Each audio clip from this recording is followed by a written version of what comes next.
Hi there, folks, and welcome back to Nippon Trading International's Japan Real Estate Podcast.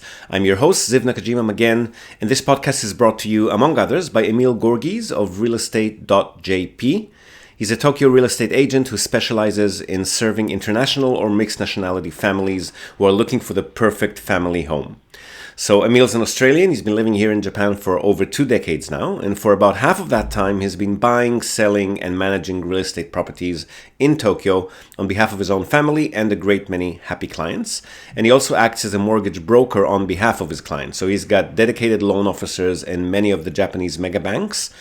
And if you're a regular listener of the podcast, you probably already know him from our JREP, the Japan Real Estate Experts panel sessions, which means that you're already aware of the fact that the man is an absolute fountain of wisdom on all things related to real estate in Japan, and in particular to family homes, the greater Tokyo metropolitan area, and mortgages. And most importantly, he's incredibly generous with his time and advice, which he's more than happy to provide at no cost or commitment to anyone asking. So if you've been thinking about buying your home in Tokyo, but you've been sitting on the fence for a while, or you just want to have a chat in English with a real expert, drop him a line on sales@realestate.jp. Hit him up today and start exploring your options.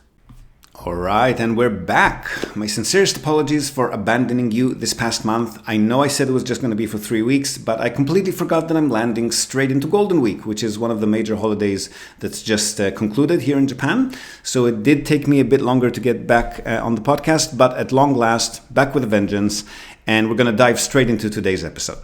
So this is a conversation that I had with the leaders of an awesome project, one that brings together urban rejuvenation, an art collective, and NFTs, non-fungible tokens, which are Web3 blockchain-based digital assets.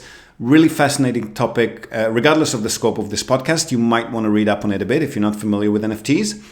And they've contacted us to find out how we could help their group purchase, renovate, and manage an Akiya, a vacant home somewhere in the Japanese countryside, for their members to be able to come together at. Now, this is exactly the kind of project that we love here at NTI on a very personal level. I, and even more so Chikako, my partner, are really passionate about helping preserve and restore these beautiful old homes that are unfortunately rotting away to oblivion in many places in Japan. And we talk all about the project itself, the various challenges involved in purchasing and managing these properties if you're a non-resident of Japan, dealing with Akiya banks, the local municipality departments who are in charge of these homes, which is a very different process to a standard property purchase. We also talk renovations, repairs, structural inspections, and why these can be important in many cases, the potential for running a business at these properties, renting them out for short-term stays of various sorts. And we also break down the purchase costs involved in any property purchase. So a really nice, comprehensive conversation with a focus on collaborative projects and creative communities. Again, this is really the kind of project that speaks to us personally here at NTI. So I really enjoyed the chat. I hope you will as well. Yep, go for it. So give me some maybe background first about the whole project and what you're actually planning to do there. For sure. So Akiya is basically a project to help renovate Akiyas into living, flourishing communities that help support artists, creatives, builders, people of any kind, culture, admirers and adorers to come together and build a space together. We see these Akiyas. I mean, it does feel aptly put because Akiya in Japanese basically means empty house. And so we want to transfer and transform these empty houses into homes that feel like communities and places that people can come back to.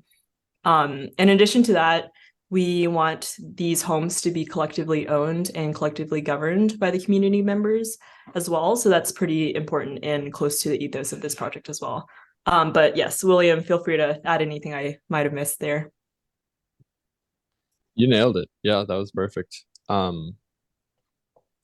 Yeah, that's a lot of it. Essentially, just an international community of cool folks from all different spaces and backgrounds coming together to inhabit a space and make it greater than the sum of its parts. Mm-hmm. That's fantastic. So I'll sorry, just like my property minded head is just like breaking things down into questions. So I might just hit you with like kind of practical questions for a while. So first off, when you say community, how many people are we talking about roughly per project? per project. So I we're mean, in thinking the about, ownership, of course, you know, as many people coming and going, I don't mind about, but just the actual ownership of the real estate that we're talking about, or the project, or the business, if it is a business, how many people? Mhm. William can probably speak to this more. He leads operations, but the property will essentially be held by a company, and then the company will be structured as an LLC. But our project is also known as a DAO, which kind of in crypto speak basically means a collectively owned and organized organization that allows people that has governance tokens to also own like almost like micro equity and determine what we end up doing in the project. Oh, So wow. So like utility yep, NFTs kind of structured. Okay, this is fantastic. exactly, Okay. exactly. Yeah, gotcha. So the sharing of the ownership, or the sharing of the equity, or the sharing of the proceeds, whatever the sharing might be, that's all going to be done internally through your company structure. So when we're setting up, from a Japanese bureaucracy perspective, when we're saying, okay, this entity buying this property, it's a normal company, commercial entity buying a normal property in the normal way. We're not going to be crowdfunding. We don't need to be a financial vehicle, a fund structure, anything of that sort. No. No. Okay. So that makes things very simple. Okay. And have you had any involvement with local communities in Japan? Do you have Japanese members in your board or community, or people who are already active on the ground here? Yeah, so about 1/3 of Okay. our Discord members are actually local Japanese. So we actually have a Japanese channel in our Discord where people are like straight up just talking in Japanese. I've been slowly learning, so I've been using different websites to help me communicate and also coordinate. But we do have contributors that are Japanese and help us translate the language. So I personally have been outreaching to local mayors and local governments. So I emailed, I think, more than 50 of them after You doing have research. personally. I have personally from Okay. from our Akiya DAO like email address, and got some assistance from people that were native speakers to help craft a message, say like, hey, this is the project we're working on.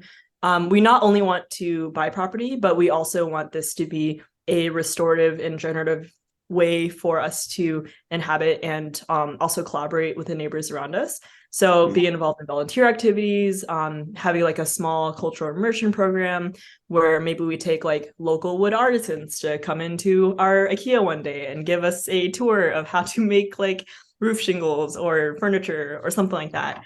And then also being able to have like, let's say if we have some sort of farms or crops, being able to make something and also or like donate it to local farms and local bakeries and restaurants at the Japanese village as well. Okay. So we And want it to be like a very communal project. is it part of a global project, or is Japan the only focus at the moment? Right now, it's the only focus. We Okay. do want to eventually expand to have like decentralized creative villages around the world. There's a lot of different countries who like members from different countries who actually reached out to us after they found out about the project, saying like there's ghost towns in India. There's like real estate crisis also in Italy. But I think because like me and William were both like very excited about like we're going to try to buy an Akiya in Japan in the first place with a couple of other friends. We wanted to first and foremost start off with Japan. And I could go into a lot of reasons why Japan is like No, exciting. I mean, this is But, great. I like that but we're we're starting with square Japan one. first. Okay. Yep. Very cool. So, I'm not sure how your Japanese members fit into the picture. Are they just members of the creative community and people who might be coming in and onto the project, or is anyone there maybe in a kind of familiarity or position with you guys where they could be maybe like a spokesman for the Japanese municipalities and communities? Is there anybody there who could take on this kind of responsibility? Because it's always better. I mean, in some, it really depends on the municipality. Some of them are very open-minded and welcoming, and that they took this on as a project to do something with the Akiyas. But in other places, it's just a couple of people that the national government kind of ordered, or somebody take care of the Akiya, and they're not really into it, and it's not even their main job. And then it's a lot easier if there's something smooth and familiar for them to communicate with, like a Japanese board member or something similar. Yeah, for sure. One of our members that has basically been the member that I've been like being like, hey, like I have certain responses that I want to email these mayors and these local governments for. Can you help me translate? He'll actually be in Japan and potentially traveling with us to visit Akiya, and is definitely a part of our contributing team member. So That's we great. have relied on him a lot. However, we don't have Could you like get a him to actually write the email to make the connection with them, or? Oh yeah, I'm basically so this is kind of hacky of me, but like I was like looking up online like, hey, what are traditional like email phrases? And then I'll take sort of the grammar from there, kind of piece it together with different translation software. But if there is a complex sentence that is really hard to actually translate directly, or I want to make sure that my Oh, grammar is no, sorry. I didn't explain myself properly. I'm not talking about the yeah. language at all. I'm talking about the name, the person being Japanese. It just gels well with the old school Japanese person at the other end who might be in the Akiya office. That's what I meant. Yeah, exactly. He's local Japanese, or Yeah, he's not currently in Japan, but he was born in Japan and ended up yeah, moving to America. awesome. Okay. Yeah. So how can we help you? In what way can we fit into your picture at all? Do you want to take this one, Will? I don't have quite as much context on the call, so I think you have a better understanding, Michelle. Okay, cool. So Ziv is someone who Michael, who runs the Cheap Houses Japan newsletter, connected us Oh, to, and he is, I mean, their company Nippon Tradings basically deals with a lot of different like things in real estate, from searching the house to being basically your representative when talking to the Japanese owners. So kind of like, I mean, please correct me if I'm wrong, Ziv, but y'all's service span a huge range of basically how we can search for Kia and also acquire the Kia, and also maybe like do company stuff with it. So yeah, I think for this call, we're excited to kind of like figure out and give a little bit more information about the house criteria that Yep. we would be looking for our first house. And we will be in Japan next month, actually next week. For actually, William is flying there today. I will be Oh, there yeah. in 2 days. okay. So we're looking to tour houses in different regions over the course Yeah. of the month. So if it's too short of a time span, it's no worries. Like I will be in Japan for much longer, so I'm happy to stay and tour them. But yeah, we would love to get some insight after sharing some of our house criteria with you on where we Okay. can start. So yeah, so a month might, so yeah, just basically that was a very good introduction of what we do. So we can basically, we represent people who are active in anything to do with real estate in Japan. About 80% of them are non-residents and 20% are residents, but they just don't have the bandwidth or the language skills, or they're just not interested in doing it themselves. So we can represent people, like Michelle was saying, there's a range of involvement or services that we can offer. So we can facilitate everything from scratch, from research, contact, negotiation, sign all settlement documents on your behalf, receive all official documentation, review them, and send them off to you. So we give you a purchased property with a title deed for you to then do whatever you want with by the end of the process. Or if you've got local people on the ground who can do things for you in Japanese, then we can just come in as a consultant and just like hold your hand and explain stuff and review documents for you and tell you what questions to ask and what answers, recommend a deal, red lighted, green lighted, whatever the case may be. So the month might be pushing it a bit depending on how many properties you actually want to look at and how cooperative or slow the local municipalities handling those properties would be. So some of them are super responsive and get back to us within a few days and we can book a tour, and some of them put us in a queue and they contact one potential interested party every 2 weeks, and then there's like a 4 months waiting list until we can even get in to see anything. So it really depends. It's a very segmented, non-unified kind of, I mean, the fact that it's called the Akiya Bank means nothing because every municipality just implements their own idea of what they think an Akiya bank should look like. Some of them, select few, have really nice websites with listings with pictures that you can look at and click and apply, and others are just you call someone, they send you paperwork, you send it back to them. After 2 weeks, they send you another bit of paperwork with some houses on it, and it's just an endless, painful process. So there's no really like a unified rule of thumb. It could take a few weeks, but it usually takes more like a few months up to a year to actually land on the one that you want to purchase. Cool. Yeah, we definitely see this as a long-term project. So I think that we would be happy to spend time like finding the right perfect IKEA. But also we have a lot of members who are excited and have like committed to start building with us sometime, potentially over summer. I think if we find like a good enough IKEA, maybe like 80-90% of our standards, and start the process going, because we intend to eventually and hopefully, if the project goes well, buy more IKEAs to help create, more creative residencies, places where people can take their sabbatical. I think there is also an opportunity for us to like have a house like lie in waiting and then wait for more opportunities for perfect houses to appear. So yeah, that's kind of on my side. But yeah, what would be the best way to go forward with this? Would it be helpful for me to kind of like list out general criteria of places that we'd want to look at, or general areas that we've been looking at, although we're open to more? Happy to take any of those routes, or a third one if you see a better fit. Yeah, so the areas definitely. The areas, maybe send me an email with a list of locations that you've got in mind. Sure That's kind of easy. With the criteria, put that in the email too, but please do give me a verbal explanation now, just so that I get a wide concept of what you're after, and then we can also put it down in writing.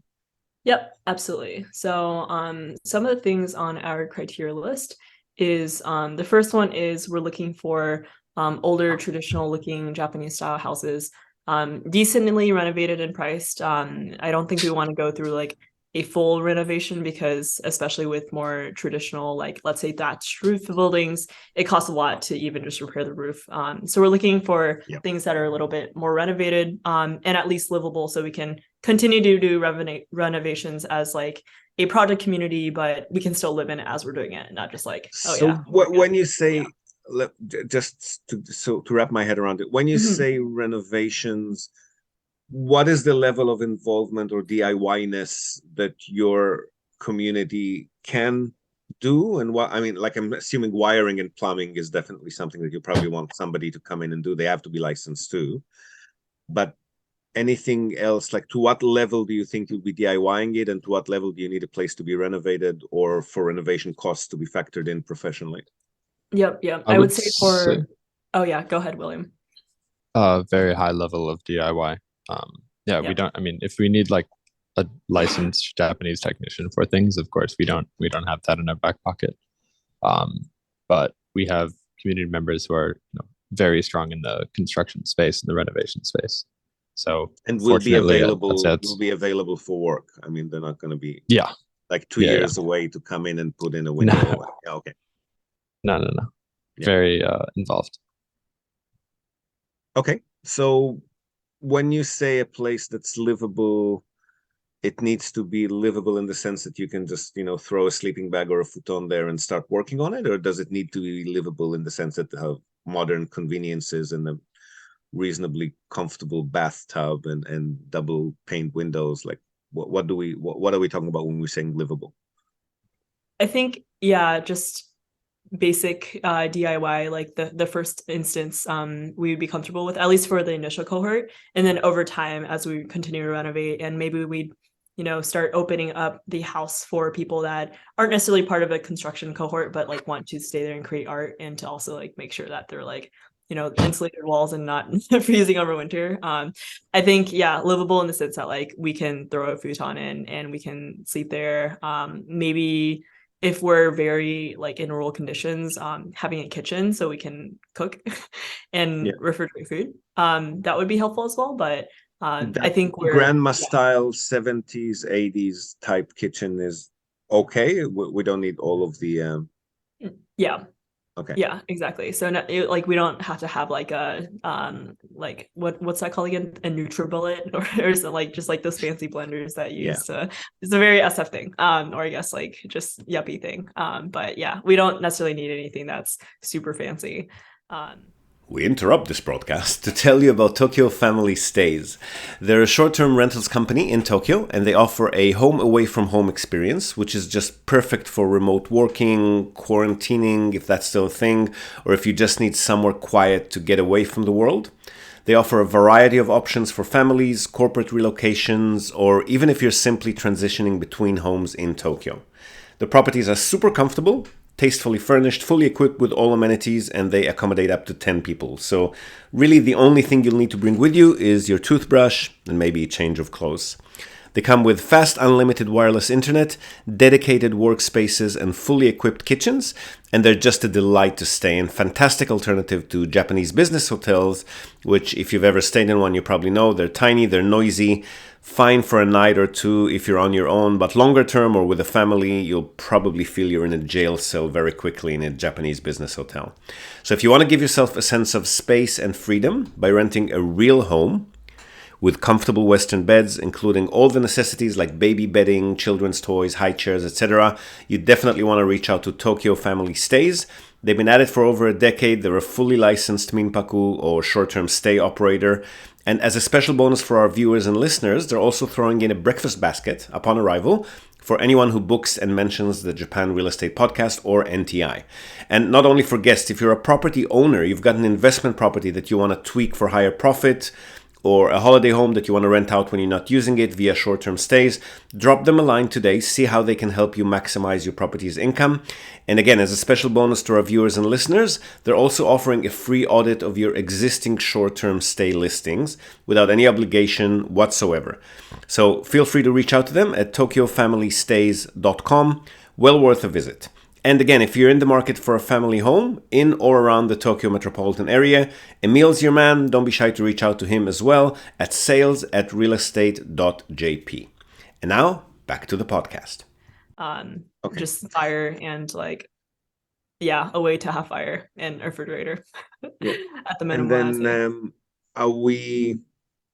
when we do say have a short list of final candidates and we have them in order of priority, let's say 3, 4, whatever the case may be, are we interested in conducting a structural inspection to make sure the place is not, coming down at the seams kind of thing? Yeah. Yep, absolutely. Yeah. It would be super helpful to make sure that like we aren't spending 2 times the cost of the house on renovations, because I've definitely heard like stories where that happens and I'm like, oh yeah, it'd be hard. I mean, depends on what you define as a renovation, but to bring a house to, I would say, a modern Japanese family living standards, then yes, you would be looking at twice the house of any of these old properties for renovation. But it sounds like that's not the renovation you're really having in mind. It sounds like you're going to make it more of a living kind of one step at a time, DIYing it to something that would be comfortable for you. So I don't think that's Yep. So we just need to make sure a spectrum there. Sorry. Yep. Sorry, I didn't mean to interrupt. I think there's a bit of a spectrum in that, we can pay more for the initial house if it's in better condition, requiring less renovation. We can pay less for the house if there's going to be a lot of renovation cost.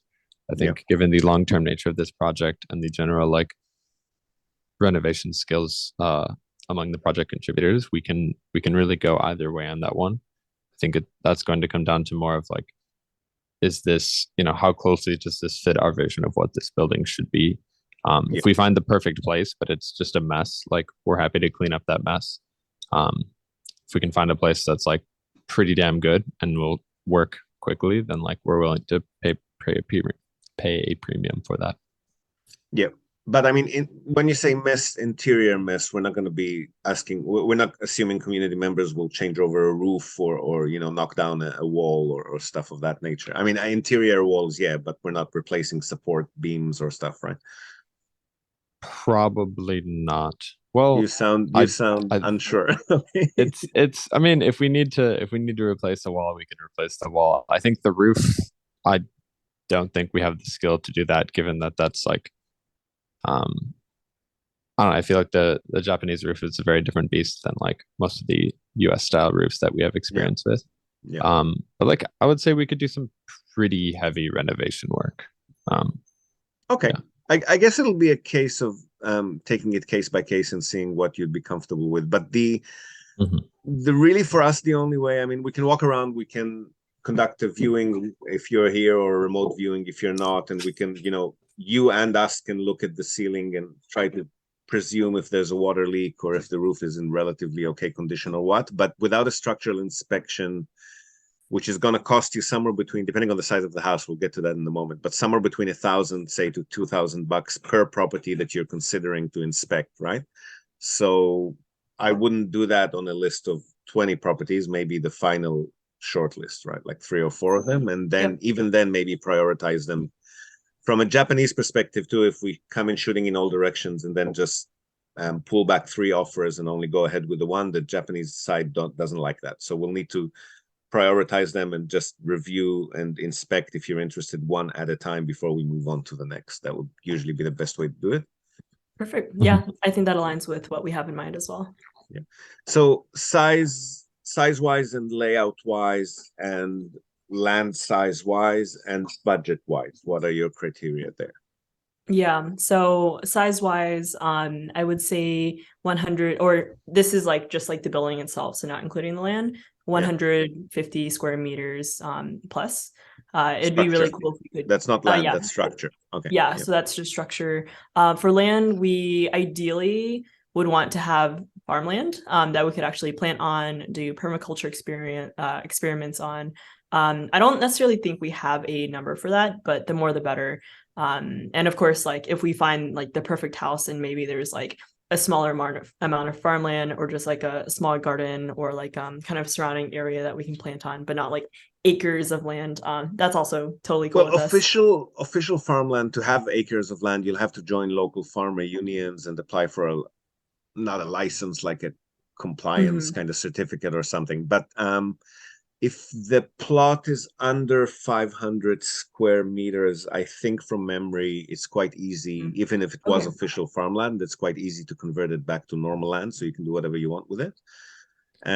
If it's larger than that, we'll need to start looking at certificates and applications and compliance. So if it's okay with you, maybe I would leave it to under 500 square land plot. Yeah, we're okay with that. Perfect. Less than 500 square. Yeah, but like as much as possible, maximally so.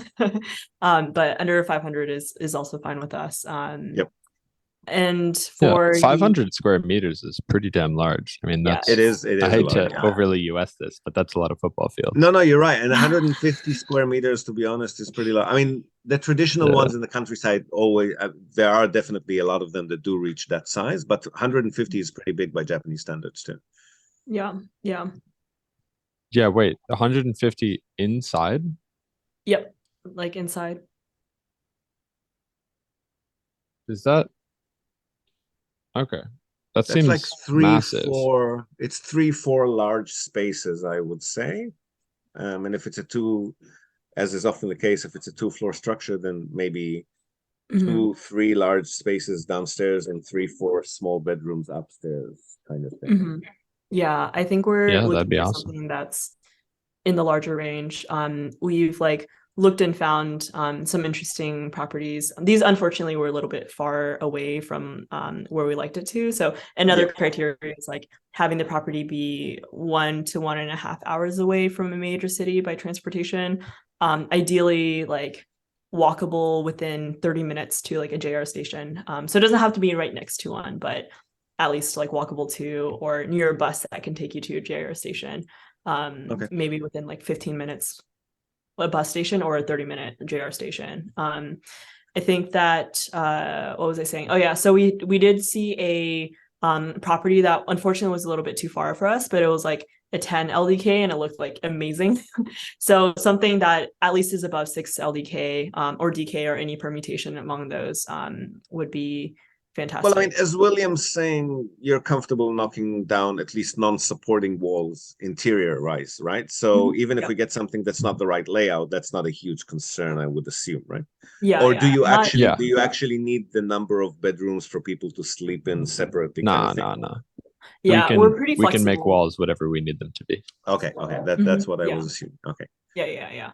But I think interiorly, I think different municipalities might have different like FAR ratios. I haven't looked too much into Japanese zoning, but I've looked into like a little bit of introductory videos. So we want to at Yeah, least have all of the houses that you're looking at would have been built far beyond any kind of far before any Yeah. kind of official zoning that we would need to take into consideration. So unless you're rebuilding the structure from the ground up, which I don't think doesn't sound like you'll be doing, nah, just you're not going to need to comply with anything. So that's not okay. going to. Okay.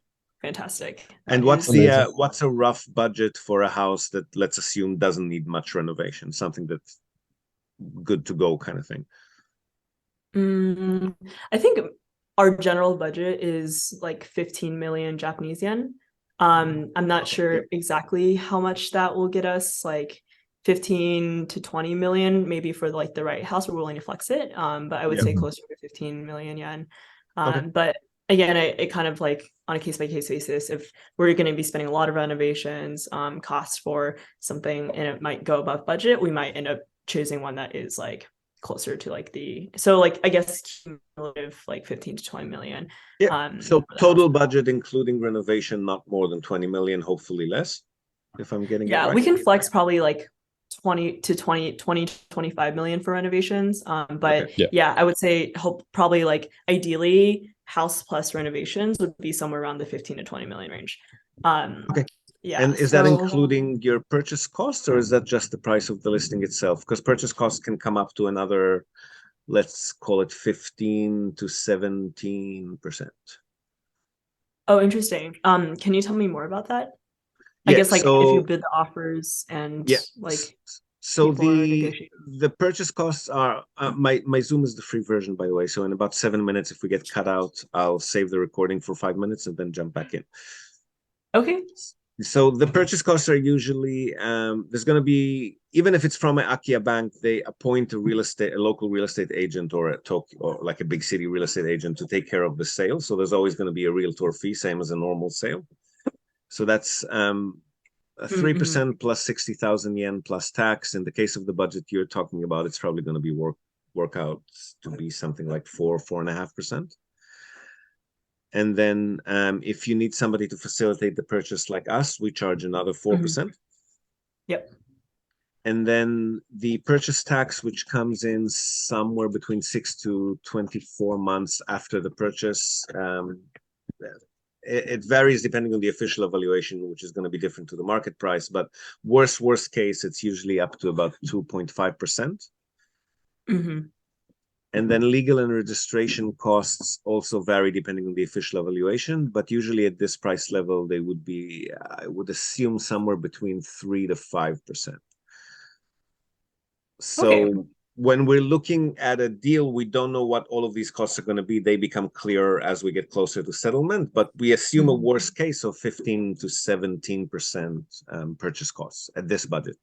If it's a super cheap property, it's going to be higher, maybe closer to 20%. Okay, that makes sense. In that case, maybe a 15 million yen like listing plus general renovation cost, excluding all of the percentages. William, what do you think about that?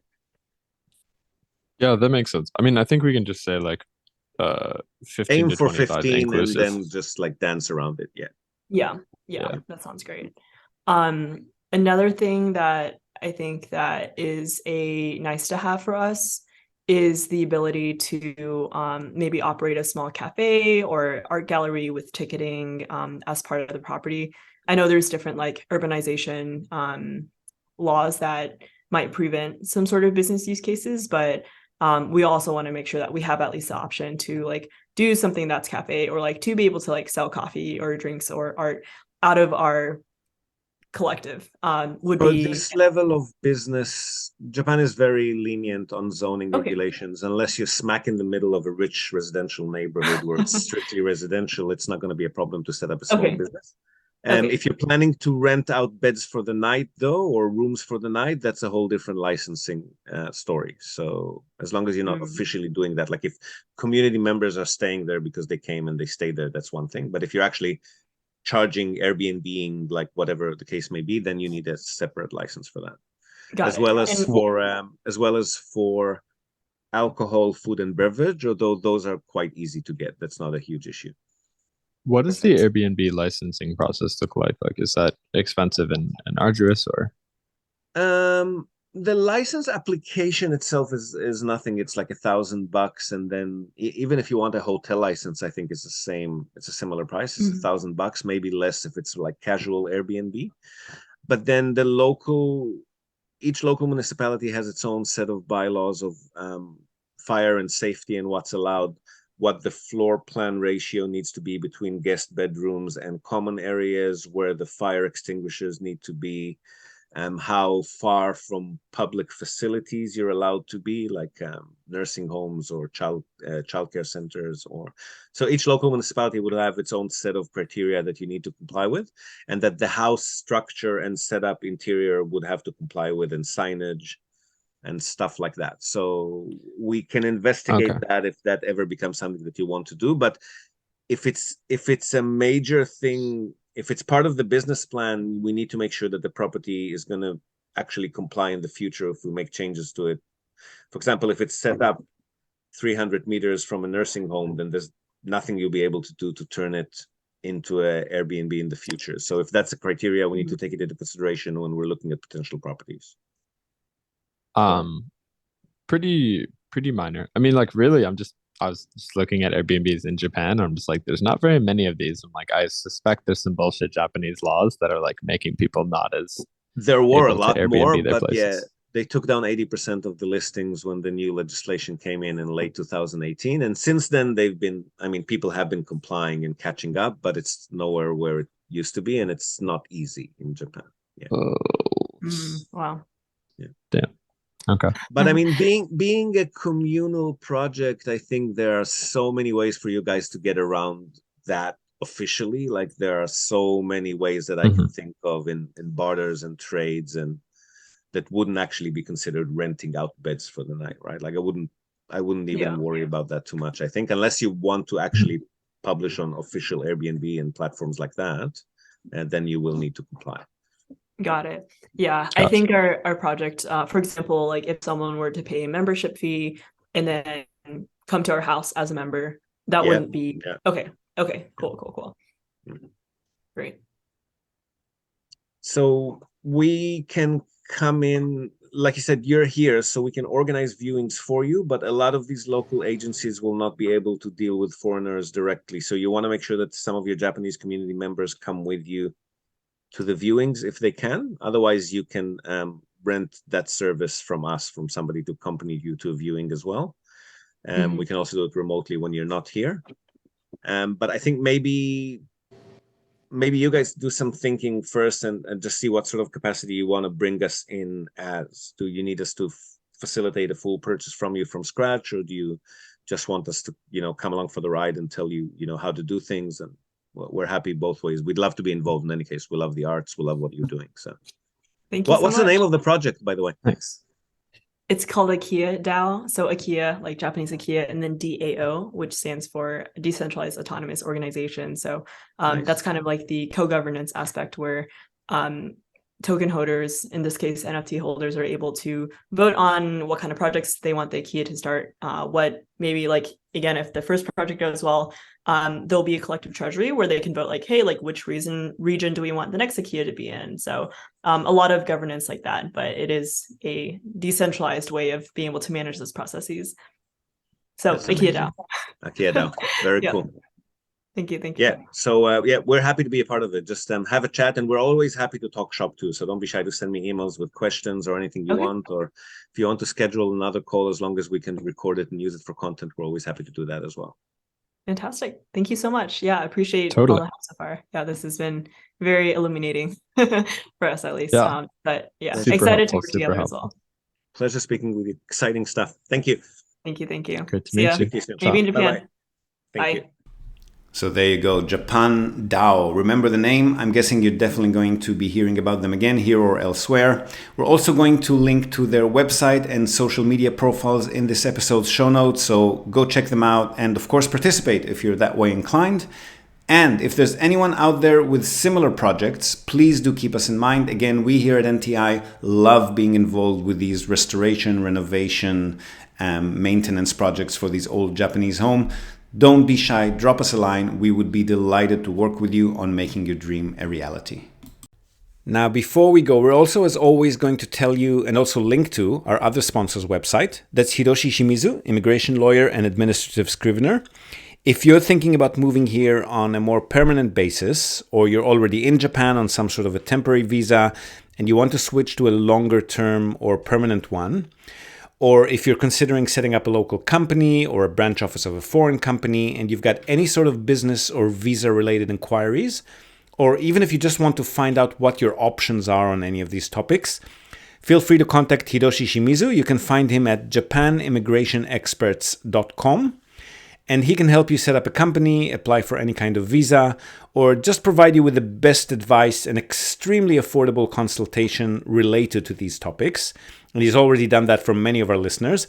So feel free to reach out to him. Again, that's japanimmigrationexperts.com, and you'll be well on your way. And that's it from us for today, folks. Hope you've enjoyed this episode of the Japan Real Estate Podcast.